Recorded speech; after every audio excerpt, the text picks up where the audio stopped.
So ఎక్కడ చూసినా America, ఆ తర్వాత ఇరాన్, ఇజ్రాయెల్కి సంబంధించినటువంటి గల్ఫ్ దేశాలకు సంబంధించినటువంటి వీడియోలు చక్కర్లు కొడుతూ ఉన్నాయి సోషల్ మీడియాలో అంతా కూడా.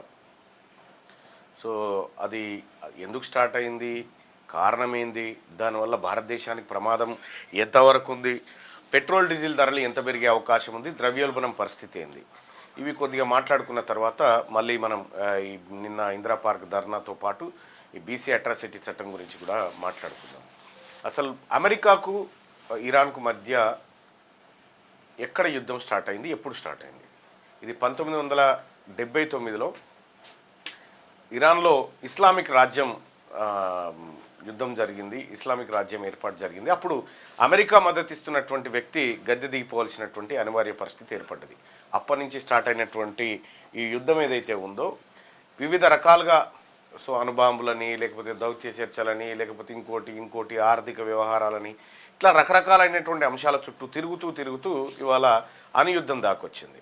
సో గతంలో బరాక్ ఒబామా తర్వాత ఇరాన్ ఒక ఒప్పందం చేసుకున్నాయి. ఒప్పందంని ట్రంప్ వచ్చిన తర్వాత ట్రంప్ దాన్ని రద్దు చేసి సో ఇరాన్ పైన అనేకమైనటువంటి ఆంక్షలు విధించడం జరిగింది.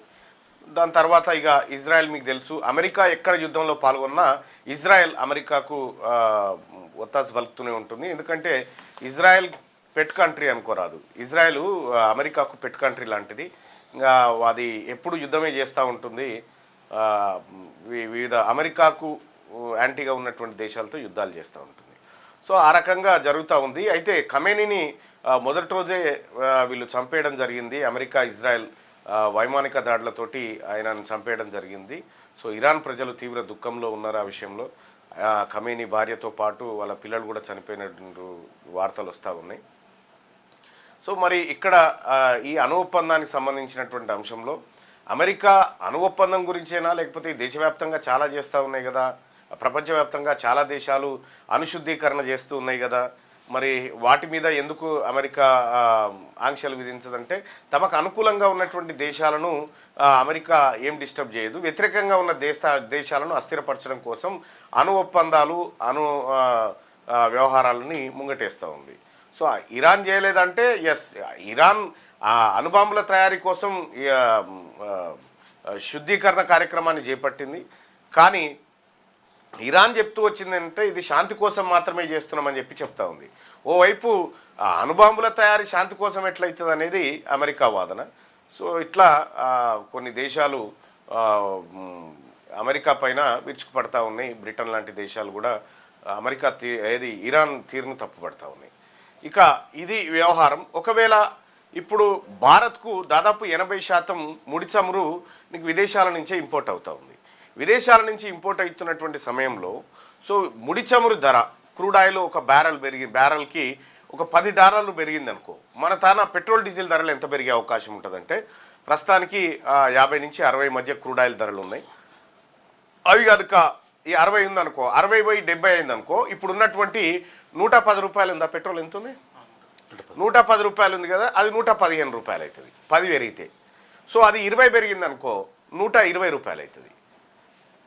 అంటే ఇక్కడ వాల్యూ యాడెడ్ ట్యాక్స్ని కనుక రాష్ట్ర ప్రభుత్వం, కేంద్ర ప్రభుత్వాలు తగ్గించుకుంటే, ఎక్సైజ్, ఇంపోర్ట్ డ్యూటీస్, లేకపోతే ఇవన్నింటిని కూడా కేంద్ర ప్రభుత్వం, రాష్ట్ర ప్రభుత్వం పన్నులు తగ్గించుకుంటే ధరలో మార్పు ఉండకపోవచ్చు, కొద్దిగా పెరగవచ్చు. కానీ అంతర్జాతీయ మార్కెట్లో క్రూడ్ ఆయిల్ ధరలు పెరిగినాయి అనేటువంటి సాకుతోటి ఆయిల్ కంపెనీలు సహజంగానే ధరలు పెంచుతాయి. సో దాని మీద కేంద్ర రాష్ట్ర ప్రభుత్వాలు పన్నులు వేస్తూనే ఉంటాయి. అల్టిమేట్గా అమెరికా ఇరాన్ యుద్ధం వచ్చి ఈడున్నటువంటి పేదవాడి నడ్డిరుస్తుంది అన్నట్టు. ఇది తర్వాత ద్రవ్యోల్బణం సంగతి మీ అందరికీ తెలుసు. ఇన్ఫ్లేషన్ కూడా చాలా వ్యత్యాసం వస్తుంది. దానివల్ల అన్ని ధరలు కూడా ఇప్పుడు డీజిల్ ధర, పెట్రోల్ ధర పెరిగిందంటే రవాణా ఛార్జీలు పెరుగుతాయి, రవాణా ఛార్జీలు పెరిగిందంటే వస్తు ధరలు పెరుగుతాయి. తద్వారా ఇదంతా పోయి మళ్ళీ సామాన్యుని మీదనే పడుతుంది అన్నట్టు.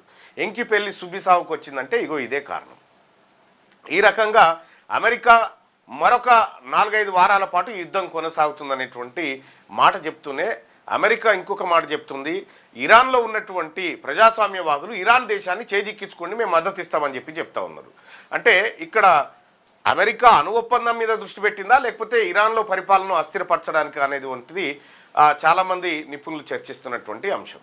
సో మొత్తానికి మరొక వైపు వాదన ఏంటంటే ఎప్స్టీన్ ఫైల్స్లో ట్రంప్కు సంబంధించినటువంటి రహస్య వ్యవహారాలు ఉన్నాయి కాబట్టి ప్రపంచం దృష్టిని మళ్లించడానికి ఇరాన్ యుద్ధాన్ని ముంగటేసుకున్నారని చెప్పి చెప్తా ఉన్నారు.